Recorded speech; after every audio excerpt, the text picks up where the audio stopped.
Assalamualaikum warahmatullahi wabarakatuh. Perkenalkan kami dari kelompok 8.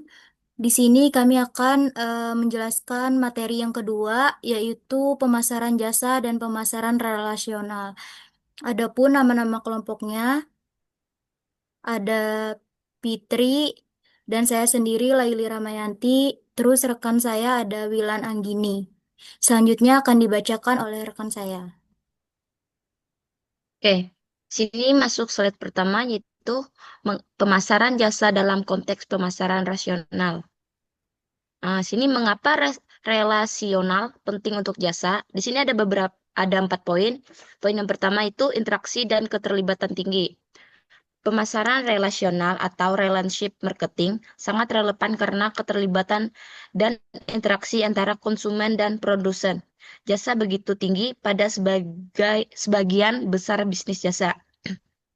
Terus yang kedua, fokus bergeser, yaitu pendekatan yang hanya berorientasi pada transaksi atau transaksional marketing. Dalam jangka pendek kurang mendukung praktik bisnis jasa.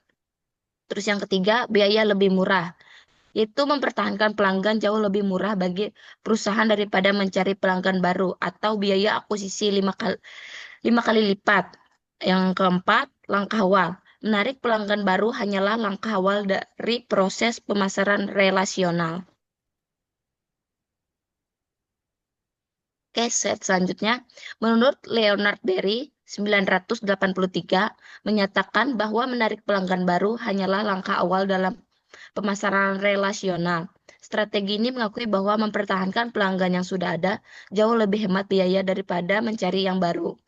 Pemasaran relasional mengubah cara perusahaan memandang hubungan dengan konsumen, beralih dari fokus pada transaksi tunggal ke hubungan jangka panjang. Selain itu, pendekatan ini juga menyatukan kualitas layanan pelanggan atau customer service dan aktivitas pemasaran untuk menciptakan sinergi.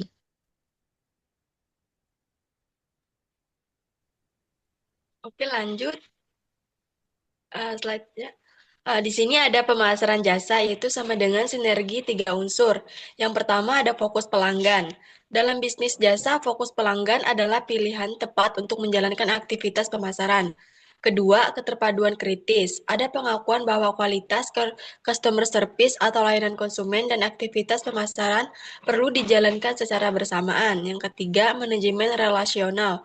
Pemasaran relasional memfokuskan pada pemaduan ketiga unsur tersebut untuk memastikan terciptanya sinergi positif. Yang keempat, retensi pelanggan, yaitu pelayanan pernah jual adalah perwujudan layanan konsumen yang menjadi cara untuk mempertahankan pelanggan. Selanjutnya ada perbedaan pemasaran tradisional dan pemasaran relasional. Pemasaran relasional Pemasaran relasional menawarkan strategi alternatif untuk bauran pemasaran tradisional yang cenderung transaksional. Pergeseran paradigma ini memungkinkan perusahaan untuk mencapai keunggulan kompetitif yang berkelanjutan dan mempertahankan pelanggan dalam jangka panjang. Berikut ada Berikut adalah beberapa perbedaan utama antara pemasaran tradisional atau transaksional dan pemasaran relasional. Yang dari aspeknya itu ada fokus. Menurut pemasaran tradisional itu fokus pada penjualan, sedangkan pemasaran relasionalnya itu fokus pada mempertahankan konsumen. Terus yang kedua ada orientasi. Pemasaran tradisionalnya itu orientasi pada karakteristik produk, sedangkan pemasaran relasionalnya itu orientasi pada manfaat produk. Terus yang ketiga ada skala waktu. Menurut pemasaran tradisional, skala waktu jangka pendek. Terus sedangkan pemasaran relasionalnya itu skala waktu jangka panjang.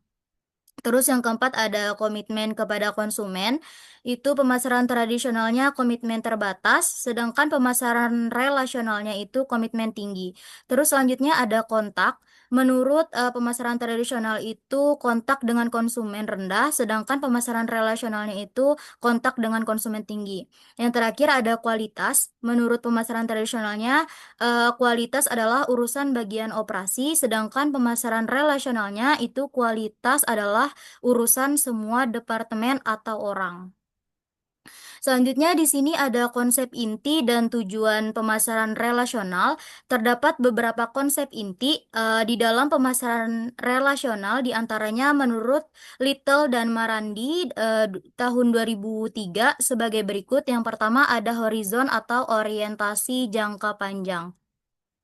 Itu orientasi jangka panjang merupakan ciri utama pemasaran relasional. Keberhasilan pemasaran relasional diukur dari seberapa lama pelanggan terjaga dalam hubungan dan seberapa besar bagian dompet konsumen atau customer wallet yang diperoleh. Terus yang kedua ada komitmen dan pemenuhan janji. Itu untuk dapat menjalin hubungan jangka panjang, pemasaran relasional menekankan pada upaya pemeliharaan sikap percaya dan komitmen dengan menjaga integritas masing-masing melalui pemenuhan janji dan empati di antara kedua belah pihak. Terus yang ketiga ada pangsa konsumen, bukan pangsa pasar. Itu merupakan pemasaran relasional tidak lagi berkonsentrasi pada pencapaian pangsa pasar, tetapi pada upaya untuk mempertahankan pelanggan dan peningkatan bagian dompet konsumen dengan menjual lebih banyak produk yang sama atau penjualan silang kepada mereka. Terus yang keempat ada nilai sepanjang hidup atau customer lifetime value atau CLV. Mengingat biaya untuk menerapkan pemasaran relasional cukup besar, maka tidaklah ekonomis untuk menginvestasi dalam hubungan jangka panjang dengan seluruh pelanggan. Terus yang kelima ada dialog dua arah. Untuk mencapai hubungan yang diinginkan, diperlukan dialog dan komunikasi dua arah, karena hubungan masyarakat atau public relation adalah hubungan jaringan dan interaksi atau sebagaimana definisi dari Gamenson 2002. Terus yang terakhir ada kustomisasi. Pemasaran relasional memberikan pemahaman yang lebih baik akan tuntutan dan keinginan konsumen, sehingga memungkinkan penyediaan produk yang sesuai dengan spesifikasi pelanggan.